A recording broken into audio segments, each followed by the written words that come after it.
walaalaha kale ee magaalada xaaladeeda gaarka ah dariska lagu yahay maamulka walaalaheena ee Puntland maamul iyo shacab waxaan leenahay anagu waa maasantiin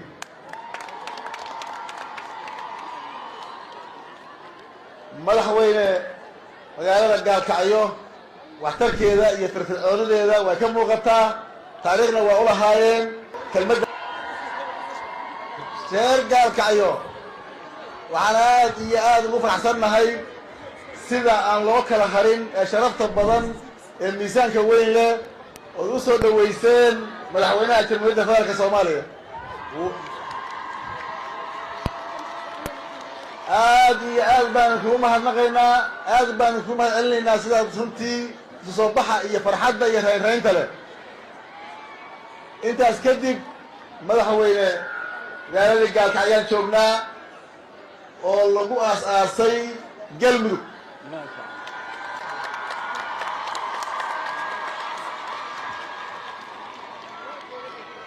oo ay halkan ku soo shaqeeyeen madax badan oo halkan soo gaarin intii dhimatay waxaan leenahay Allah u naxariisto inta noolna waxaan leenahay si shaqeeya waa si shaqeey doontaane reer gaalkacyo waxaan ku bogaadinaynaa inay yihiin mushafir fircoon oo runtii aad iyo aad taariikh soo jireen leh waxaan ku bogaadinaynaa magaaladan gaalkacyo oo ah magaalo Soomaaliya xaalad ka duwan leh sida nabadgelyada uga shaqeeyeen sida maamulada walaalaha ay wada degan loo dhowray muddadii la soo dhaafay xasiloonida iyo nabadda iyo reereynta lagu wada noolaa haddana way sii jiri doontaa wayna jirtaa waxaan ku runtii amaano shacab weynaha reer galmudug meel ay joogaan ba arrinta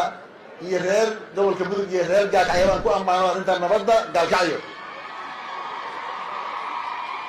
sidoo kale waxaan ammaanayaa walaalaha kale ee magaaladan xaaladeeda gaarka ah dariska lagu yahay maamulka walaalaheena ee Puntland maamul iyo shacab waxaan leenahay anagu waa maasantiin